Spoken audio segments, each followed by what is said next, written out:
بسم اللہ الرحمن الرحیم۔ السلام علیکم ورحمۃ اللہ وبرکاتہ۔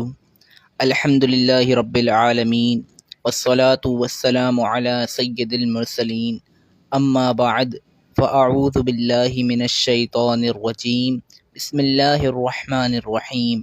پڑھیے الصلاة والسلام علیک یا رسول اللہ، الصلاة والسلام علیک یا حبیب اللہ، الصلاة والسلام علیک یا نبی اللہ وعلی آلک و اصحابک یا نور اللہ۔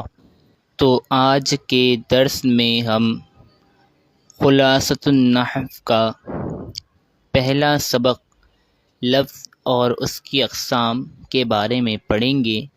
یہ ہمارا خلاصۃ النحو کا دوسرا درس ہے اور کتاب کا پہلا سبق۔ تو آئیے اپنے آج کے درس کی طرف پڑھتے ہیں۔ لفظ اور اس کی اقسام۔ انسان جو بات بولتا ہے اسے لفظ کہتے ہیں، پھر جو لفظ بے معنی ہو اسے مہمل کہتے ہیں جیسے دیزن، اور جو لفظ با معنی ہو اسے موضوع یا مستعمل کہتے ہیں جیسے قلم۔ یہاں یہ بات بتا رہے ہیں کہ لفظ ہے کیا چیز۔ اچھا، جب بھی ہم کسی چیپٹر یا کسی بھی چیز کے بارے میں پڑھیں تو سب سے پہلے ہمیں اس کی تعریف یہ پتہ ہونا، یہ معلوم ہونا ضروری ہے کہ جب تک ہمیں یہی نہیں پتہ ہوگا کہ ہم کس چیز کے بارے میں پڑھ رہے ہیں، کس چیز کو سمجھنے کی کوشش کر رہے ہیں، تو تب تک ہم اس چیز کو صحیح طور پر اور مکمل نہیں سمجھ سکتے۔ تو اس سبق میں ہم لفظ کے بارے میں پڑھ رہے ہیں، تو سب سے پہلے یہ بتا رہے ہیں کہ لفظ ہوتا کیا ہے۔ لفظ کی تعریف بتاتے ہیں کہ انسان جو بات بولتا ہے۔ ابھی یہاں یہ بات نہیں کر رہے کہ با معنی ہو بے معنی ہو، سب سے پہلے بات کر رہے ہیں کہ لفظ کیا ہوتا ہے۔ انسان جو بات بولتا ہے اسے لفظ کہتے ہیں۔ انسان نے جو بات بولی اسے لفظ کہتے ہیں۔ اب جو بات بولی گئی وہ دو طرح کی ہوگی، یا تو اس کا کوئی معنی ہوگا یا اس کا کوئی معنی نہیں ہوگا۔ تو کہتے ہیں جو لفظ بے معنی ہو، یعنی ایسا لفظ جس کا کوئی معنی نہیں ہے، اسے مہمل کہتے ہیں۔ کیا کہتے ہیں؟ مہمل کہتے ہیں۔ مثال دے رہے ہیں جیسے دیزن، ٹھیک ہے۔ اسی طرح جو لفظ با معنی ہو، یعنی انسان نے لفظ کہا اور جو بات کہی وہ معنی رکھتی ہے، تو اسے موضوع یا مستعمل کہتے ہیں، ٹھیک ہے۔ جیسے قلم۔ قلم ایک چیز ہے، ایک معنی رکھتا ہے، یہ لفظ کے چیز ہے جس سے لکھا جاتا ہے، یہ معنی فوراً ذہن میں آ جاتا ہے۔ تو پتہ چلا کہ جو قلم ہے یہ با معنی لفظ ہے۔ تو لفظ کی دو اقسام بیان کی۔ پہلے یہ بتایا کہ لفظ کیا ہے۔ انسان جو بات بولتا ہے اسے لفظ کہتے ہیں۔ پھر لفظ کی دو قسمیں ہیں، اگر تو بے معنی ہوگا تو اسے مہمل کہتے ہیں، اور اگر با معنی ہوگا تو اسے موضوع یا مستعمل کہتے ہیں۔ اب جو با معنی لفظ ہے یعنی موضوع لفظ ہے، اس کی آگے اقسام بیان کرتے ہیں۔ موضوع لفظ کی دو قسمیں ہیں، مفرد، مرکب۔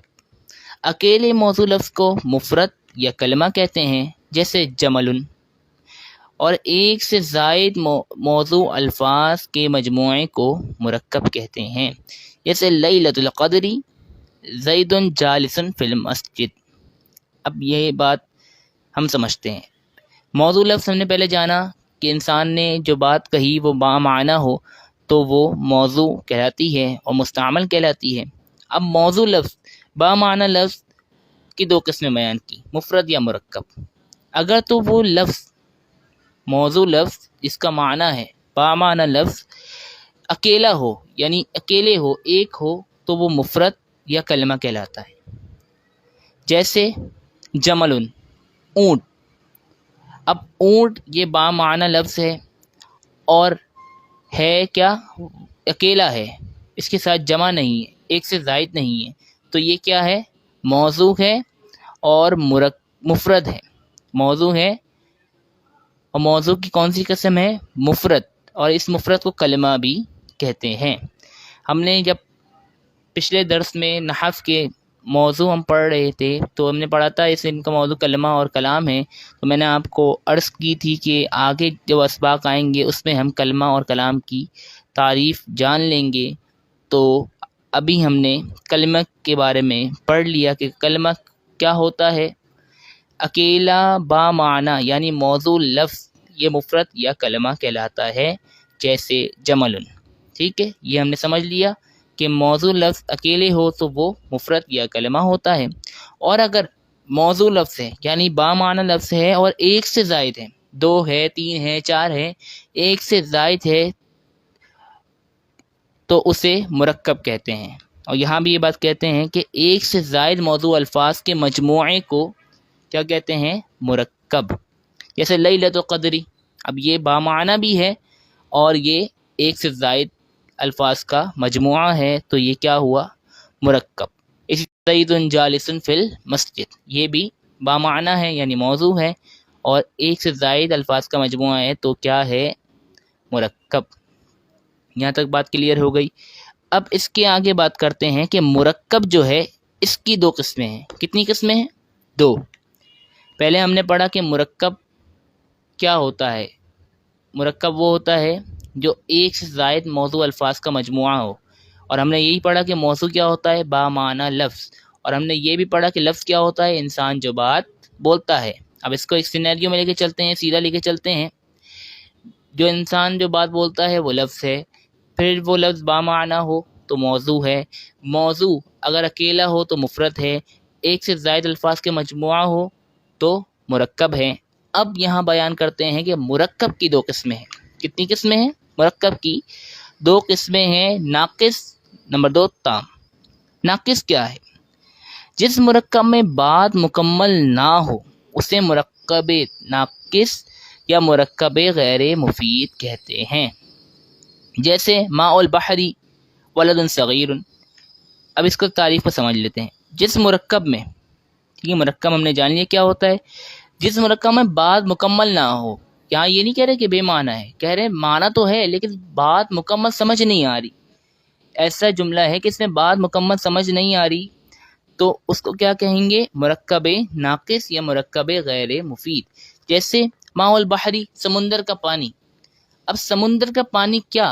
یہاں بات اسٹاپ ہو گئی، ٹھیک ہے، سمندر کا پانی ہمیں پتہ ہے کہ بھائی سمندر ہوتا ہے، اس کا پانی ہوتا ہے، لیکن اس بات کو کہنے کی وجہ کیا ہے؟ آگے اور پیچھے کوئی جملہ لگے گا جب ہی بات سمجھ آئے گی کہ کہنے والا کہنا کیا چاہ رہا ہے۔ صرف سمندر کا پانی کہنے سے بات مکمل سمجھ نہیں آتی تو پتہ چلا یہ مرکب ناقص ہے۔ اسی طرح ولد صغیر، تو اس سے بھی بات مکمل سمجھ نہیں آتی تو یہ کیا ہوا؟ مرکب ناقص۔ اور جس مرکب میں بات مکمل ہو جائے، یعنی جس مرکب میں بات مکمل ہو جائے اسے مرکب تام کہتے ہیں، جیسے اللہ احد، اللہ احد، لا تکذب، تو یہ کیا ہے؟ مرکب تام ہے، اور اس مرکب تام کو مرکب مفید جملہ اور کلام بھی کہتے ہیں۔ اب آپ اس کی مثالیں دیکھ رہے ہیں، اللہ احد، اللہ ایک ہے، اس میں بات مکمل سمجھ آ رہی ہے، مکمل ہو رہی ہے، پوری ہو رہی ہے، اس میں بات ناقص نہیں رہ رہی تو پتہ چلا یہ مرکب تام ہے۔ اسی طرح لا تکذب، تو اس میں بھی بات مکمل ہے، اس میں بھی بات ناقص نہیں ہے۔ ایک اور بات کی انہوں نے کہ مرکب تام کو مرکب مفید جملہ اور کلام بھی کہتے ہیں۔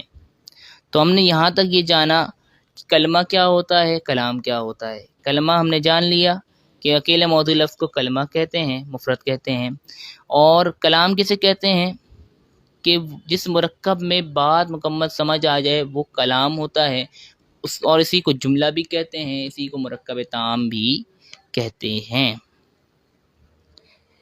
جملے کی اقسام، جس جملے کا پہلا جز اسم ہو اسے جملہ اسمیہ کہتے ہیں۔ اب یہاں جملے کی اقسام کی بات آ گئی، اوپر سے پوری بحث ہم نے پڑھ لی، پھر ہمیں پتہ چل گیا کہ جملہ کیا ہوتا ہے، جس مرکب میں بات مکمل ہو جائے وہ جملہ کہلاتا ہے۔ اب جملے کی اقسام بیان کر رہے ہیں۔ جس جملے کا پہلا جز یعنی پہلا پارٹ اسم ہو اسے جملہ اسمیہ کہتے ہیں، جیسے البستان جمیل، یہ کیا ہے؟ جملہ اسمیہ۔ اور جس جملے کا پہلا جز فعل ہو اسے جملہ فعلیہ کہتے ہیں، جیسے نصر رجل، نصر یہ فعل ماضی مثبت معروف باب نصر سے ہے، نصر، ٹھیک ہے، نصر رجل، تو پہلا جز کیا ہے؟ فعل، تو یہ کیا ہوا؟ جملہ فعلیہ۔ اسی طرح جس جملے کو سچا یا جھوٹا کہا جا سکتا ہو اسے جملہ خبریہ کہتے ہیں، جیسے انا کاتبن، تو اس جملے اس کو سمجھ لینا تعریف کو۔ جملہ خبریہ کیسے کہتے ہیں؟ جس جملے کو سچا یا جھوٹا کہا جا سکتا ہو۔ اب ایک جملہ کسی نے کہا کہ میں لکھتا ہوں، میں لکھتا ہوں، تو اب سامنے بندہ اس پر حکم لگا سکتا ہے کہ فلاں لکھ سکتا ہے یا نہیں۔ کوئی کہہ سکتا ہے کہ نہیں بھائی تم نہیں لکھتے یا تمہیں لکھنا نہیں آتا، اور کوئی اس کی تصدیق بھی کر سکتا ہے کہ ہاں تمہیں واقعی لکھنا آتا ہے۔ تو اس میں سچ اور جھوٹ کا احتمال پایا جاتا ہے، تو یہ کیا ہوا؟ جملہ خبریہ۔ جس جملے کو سچا یا جھوٹا کہا جا سکتا ہو کیا ہوتا ہے؟ جملہ خبریہ۔ جیسے کسی نے کہا کہ کل میرے گھر زید آیا تھا،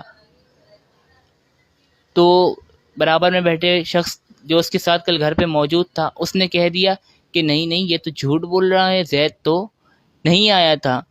یا ایک بندہ اس کے ساتھ موجود تھا جس کے ساتھ کل موجود تھا، اور اس نے تصدیق کر دی ہاں یہ سچ بول رہا ہے کہ زید تو گھر پہ آیا تھا، تو پتہ چلا اس پر سچ اور جھوٹ کہا جا سکتا ہے، تو یہ جملہ خبریہ ہوا۔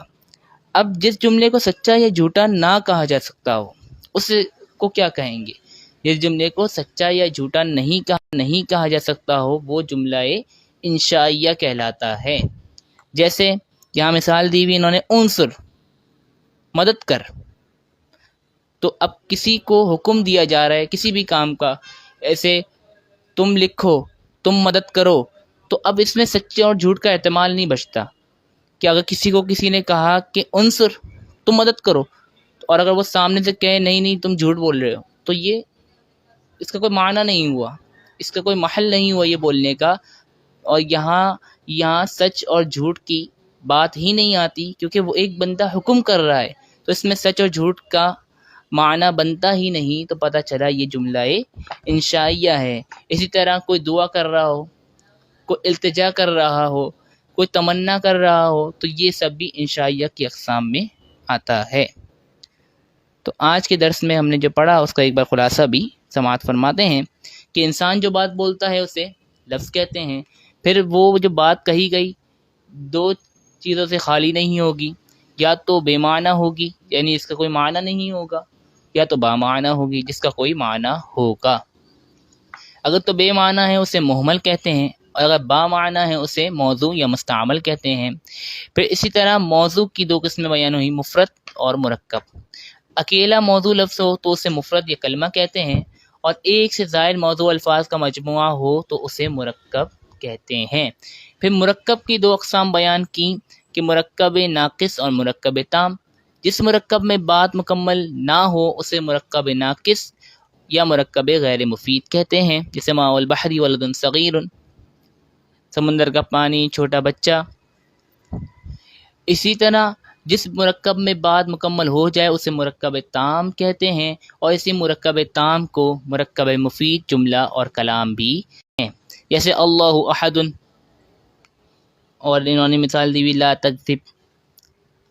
پھر اس کے بعد انہوں نے بتایا کہ اسی یعنی جس مرکب میں بات مکمل ہو جائے اسے جملہ اور کلام بھی کہتے ہیں۔ پھر جملے کی چار اقسام بیان کی کہ جس جملے کا پہلا جز اسم ہو یعنی پہلا پارٹ پہلا حصہ اسم ہو اسے جملہ اسمیہ کہتے ہیں، جیسے البستان جمیل، اور اسی طرح جس جملے کا پہلا جز فعل ہو اسے جملہ فعلیہ کہتے ہیں، جیسے نصر رجل۔ اسی طرح جس جملے کو سچا یا جھوٹا کہا جا سکتا ہو اسے جملہ خبریہ کہتے ہیں، جیسے انا کاتب۔ اسی طرح جس جملے کو سچا یا جھوٹا نہیں کہا جا سکتا ہو اسے جملہ انشائیہ کہتے ہیں، جیسے انصر۔